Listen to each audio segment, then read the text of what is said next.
Lok Sabha result ನ ಬಳಿಕ ಕಾಂಗ್ರೆಸ್ ಸರ್ಕಾರ ಬೀಳುತ್ತೆ ಅನ್ನುವಂತ ಮಾತನ್ನ ಬಿಜೆಪಿ ನಾಯಕರು ಹೇಳ್ತಾ ಇದ್ರು. ಈಗ ಕಲಬುರಗಿಯಲ್ಲಿ ಬಿಜೆಪಿ ಶಾಸಕ ಯತ್ನಾಳ್ ಈ ಬಾಂಬ್ ಅನ್ನ ಹಾಕಿದ್ದಾರೆ. ಲೋಕಸಭಾ ರಿಸಲ್ಟ್ ನ ಬಳಿಕ ಕಾಂಗ್ರೆಸ್ ಸರ್ಕಾರ ಬೀಳುತ್ತೆ, ಕಾಂಗ್ರೆಸ್ನ ಶಾಸಕರು ನಮ್ಮ ಸಂಪರ್ಕದಲ್ಲಿದ್ದಾರೆ ಅನ್ನುವಂತ ಮಾತನ್ನ ಹೇಳಿದ್ದಾರೆ ಯತ್ನಾಳ್. ಏಕನಾಥ್ ಶಿಂದೆ, ಅಜಿತ್ ಪವಾರ್ ಮಾತನಾಡಿದ್ದಾರೆ. 1 ವರ್ಷ ಆದರೂ ಕೂಡ ಯಾವುದೇ ಅಭಿವೃದ್ಧಿ ಕೆಲಸ ಆಗಿಲ್ಲ. ಖುದ್ದು ಕಾಂಗ್ರೆಸ್ ಶಾಸಕರೇ ತಮ್ಮ ಅಳಲನ್ನ ತೋಡ್ಕೊಂಡಿದ್ದಾರೆ. ಗ್ಯಾರಂಟಿಗಳಿಂದ ಅನುದಾನ ಸಿಗದೆ ಶಾಸಕರು ಬೇಸತ್ತಿದ್ದಾರೆ.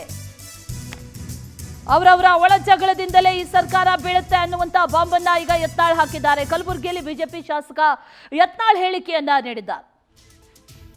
ಸಂಪರ್ಕದಲ್ಲಿದ್ದಾರೆ. ಈ ಸರ್ಕಾರ ಬೀಳುವುದು ಗಚ್ಚಿ. ಯಾಕಂದ್ರೆ ಅವರಿಗೆ ಏನೂ ಉತ್ಪನ್ನ ಇಲ್ಲ. ಎಮ್ ಎಲ್ ಎಗಳಿಗೆ ಉತ್ಪನ್ನ ಅಂದ್ರೂ ಡೆವಲಪ್ಮೆಂಟ್ ಇಲ್ಲ, ರೊಕ್ಕ ಕೊಡ. ಮೊನ್ನೆ ಒಬ್ಬರು ನನಗೆ ಆ ಕಡೆ ಭಾಗದವರು ಯಾವುದು ತುಮಕೂರು ಜಿಲ್ಲಾದ ಒಬ್ಬ ಶಾಸಕರು ನನಗೆ ಭೇಟಿಯಾಗಿದ್ದು, ಕಾಂಗ್ರೆಸ್ನವ್ರು, ಭಾಳ ಸೀನಿಯರ್ ಮೋಸ್ಟ್. ಅವ್ರು ಹೇಳಿದ್ರು, ಏನು ಎತ್ನಾಳ್ರಿ, ನಮ್ಮ ಸರ್ಕಾರ ತಿಳಿದು ಬರೀ ಗ್ಯಾರಂಟಿ ಹೇಳ್ತಾರೆ. 1 ವರ್ಷದಿಂದ ಒಂದು 10 ಕೋಟಿ ಸಹಿತ ನಮ್ಮ ಡೆವಲಪ್ಮೆಂಟ್ ಬಂದಿಲ್ಲ. ರಸ್ತೆ ಇಲ್ಲ, ನೀರಿಲ್ಲ, ಕಾಮಗಾರಿ ನಡೆದಿಲ್ಲ. ನಮ್ಮ ಭಾಳ ಈ ಸರ್ಕಾರದ ಬಗ್ಗೆ ಭಾಳ ನಾವು ಅಪ್ಸೆಟ್ ಇದೀವಿ. ಅದಕ್ಕೆ ಈ ಸರ್ಕಾರ ಅವ್ರವ್ರ ಜಗಳಿಂದ ಹೋಗ್ತೈತ್ರಿ. ನಾವೇನು ಬಿ ಜೆ ಪಿ ಹೋಗಿ ಪ್ರಯತ್ನ ಮಾಡೋದು ಬೇಕಾಗಿಲ್ಲ. ಏನೇನು ನಡೀತಿರ್ತಾವ್ರಿ, ಏನೋ ಗೊತ್ತಾಗೋದಿಲ್ಲ. ನಡೀತದ ಇಲ್ಲ, ನಾನು ನಡೀತಿರ್ತಾವ. ನಾವೇನು ಇಲ್ಲ ತಿಳಿದಿಲ್ಲ.